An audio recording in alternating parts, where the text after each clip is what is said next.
Thank you so much for joining us today. To start off, I want you to introduce yourself to the viewers, who you are, and what organization that you work for. All right, hey friends, my name is Demetria Lightfoot, and I am the Director of Philanthropy at Youth in Need. I've been here for maybe 5 years or so, and transitioned into this role as we're trying to build out our philanthropic footprint across the St. Louis area. Gotcha. So can you tell us a little bit about what Youth in Need is, if people don't know what it is, what you guys do for the community, what kind of philanthropy you provide for the youth? Sure. So Youth in Need is a children, youth, and families services organization. Originally, we started in the early 70s. We're coming up on our 50th year anniversary. We're about 48 years old. And we started because people were noticing that youth were intentionally committing crimes so they could go to jail for shelter, housing, get a meal, things of that nature, in the St. Charles area. And it was apparent to a couple of the local law enforcement officers that this is what was happening. And that's not the place for them to be, right? So they banded with some other local community partners and just individuals in the area to start a space where youth who were needing just housing could go, or if they needed a hot meal, they could go there. And that's how it began. So it started initially as an emergency shelter, which we still have our emergency shelter here in St. Charles City. It houses up to 12 youth, and they can stay there for about 30 days. And then the goal of the staff that work there is to try and transition those youth and reunify them with their families. Usually they come to the shelter when they're in some sort of emergency crisis mode. And it is something that we can help them try to mitigate through counseling individually and with their families. Or it may be connecting the family with a specific resource that family was in need of, which caused the tension. And, in turn, the youth ended up in our shelter.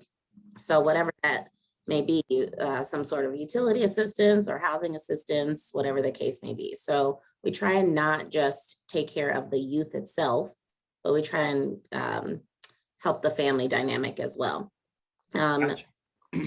Outside of that is the broader scheme of our emergency shelters, our runaway and homeless youth programs, which encompasses the emergency shelter, but it also encompasses our transitional living group home, where kids can stay ages about 16, 17 up to about 21. And they can stay there for about 2 years. And we also have independent living, which are youth that are a little bit more stable. They are either in school, like about to graduate from high school, or in college, and they are homeless, or they've been working for a while, some type of employment. We have a set of apartments that helps them transition to adulthood that way. So that's the crux of our program. However, we service a bunch of other things also. We have early learning programs, which is Head Start and Early Head Start, and that takes care of kids and families birth to 6 years old. And the goal of early learning programs is to focus on kindergarten readiness and preparedness. So making sure that those families who are either low income or no income, or kids that have other factors that could hinder them from being in a place educationally prepared as their Caucasian counterparts, to be able to meet those milestones and be able to start kindergarten fully ready, meeting all their developmental milestones that they should. So that is the early learnings program. We also have foster care. We have our teen parent program. We have a maternity group home, and the list goes on. We also have counseling for youth in the school and out of school. So it's in school or school-based counseling and community-based counseling. So those are kind of like a gist of some of our programs that we offer. Now, within those internally inside of those programs, there are different programs and resources that allow us to help service youth and families. So you can see it runs the gamut. You name it about kids, do it. Yeah, that's a lot. And I'm sure that there's a lot of different ways that people can get involved to help out as well, which we will get into. But I want to ask you, with all these things that you guys do, how does the Buddy Fund partner with you all and allow you to be effective and allow these, kids to have a place to live and grow, be successful? But what do we offer for you guys to make that happen? Yeah, so the Buddy Fund actually predates me being here at Youth in Need these past 4 or 5 years.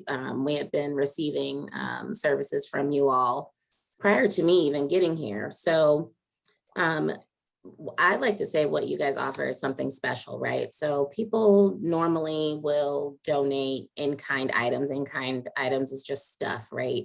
Hygiene supplies, toilet paper, clothing, whatever the case may be. But you guys provide us with something that's a little bit different.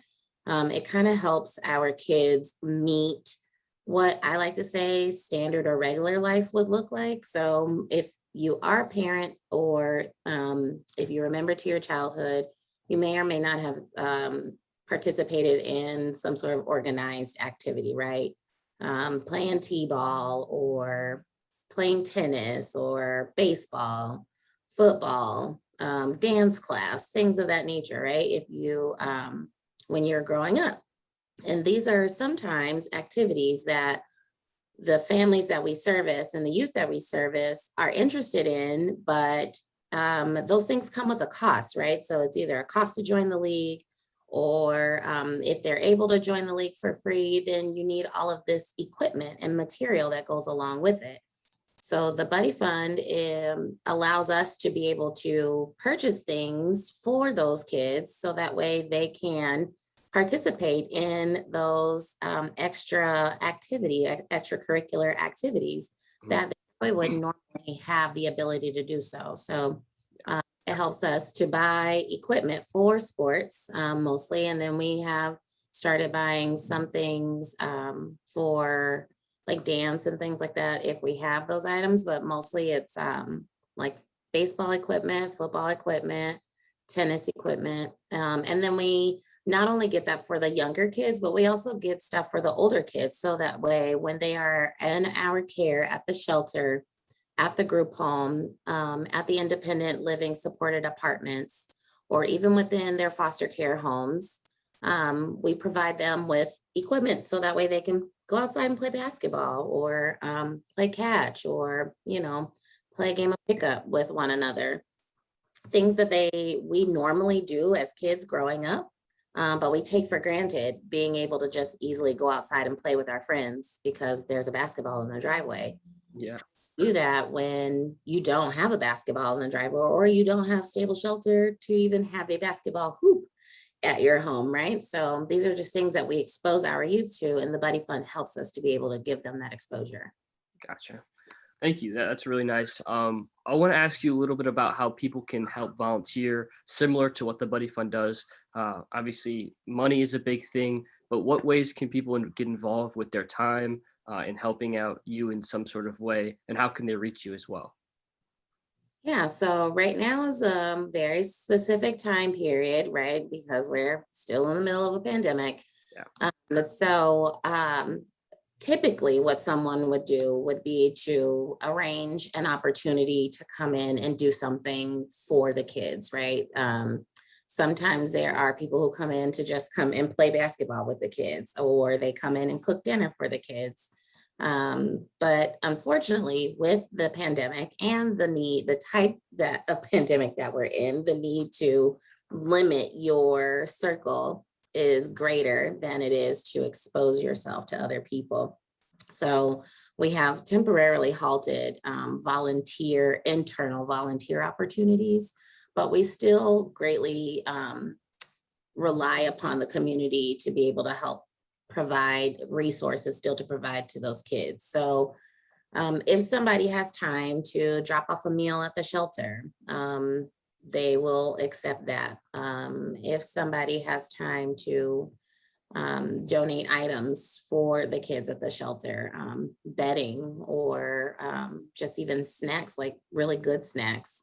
They're teenagers, right? So they like things like hot chips. They don't want like peanut butter all the time.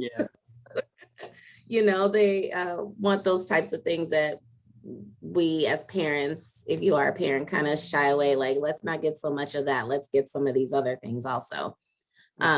Providing snacks, and of course, always hygiene items, lotions, soaps,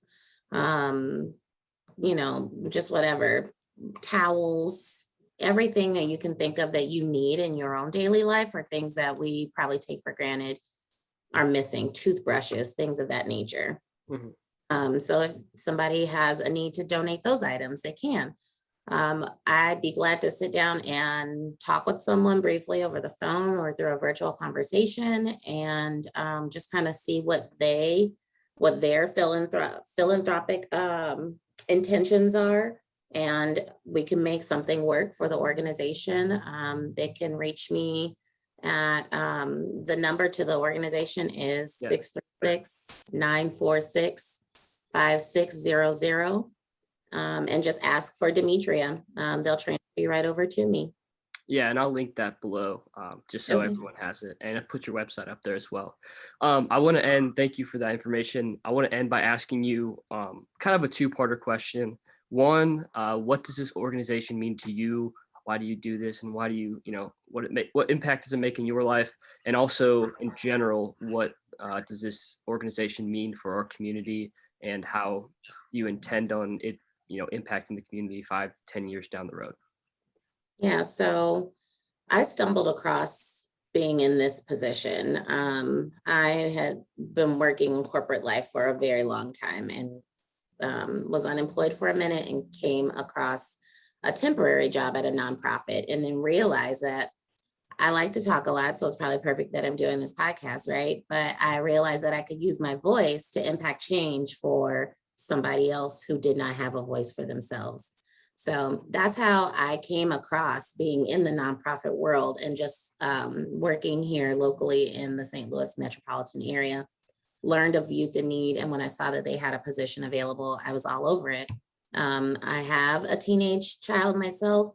I remember what life was like growing up for me, and it wasn't hard, but it also wasn't, I wasn't getting a brand new car at the age of 16, so it wasn't definitely privileged as well. I did still work for a lot of the things that I had to do. So my thought process is to try and change systemically what life looks like for a young child, so that way they have a different viewpoint and they can do something different for their family when they grow up. So, maybe 50 years, 60 years down the line, it's just a standard norm for them to have this grand vision of what life looks like. But it took from somebody else's struggle to realize that life doesn't have to be this hard. It can be easier. So it's really just changing the trajectory of things. And I feel like I make that impact working in this space. So that's how I got here. And that's my motivation to keep doing what I do. Yeah. Ultimately, I think from an organizational standpoint, we would love to just end youth homelessness, right? We would love for no kid to never have not have a home. We would love for no individual to never not have a home. We know that's probably not realistic. Just the way circumstances range sometimes, it's going to be inevitable. But if we can be put out of business, then we know that we've done our job. But we can't do that without community support. So that is all of the things like the in-kind donations that I spoke about. It also is helping to contribute to the bottom line of the mission. Supporting an organization financially. So definitely donations are always wanted, accepted, and graciously acknowledged by someone. So if somebody wants to financially contribute, most definitely that helps a kid out, right? What the view of youth homelessness looks like, how many kids, the reduced number of how many kids are homeless at a time, the reduction of family struggle over time, then I think that as an organization, we have really done our job. We always have a saying around here that we believe in the power of potential. So we know that things are possible if somebody has the potential to do those things, and everybody has potential. They just don't always have access to resources. So if we can help them tap into their potential by giving them a resource, then we've done our job. That's awesome. Yeah, thank you so much. We're going to kind of wrap things up. I want to first thank you for joining us today. And like I said, I will link everything below so people can help out in several different ways. I know a lot of people don't really know what to give, but you gave a good rundown of that, and your organization is doing a great job in the community. So for those people out there, I hope you got a chance to learn about a lot about youth in need, and hopefully you will reach out to Demetria and find a way to help out. But thank you all so much, and we'll see you guys very soon with another episode.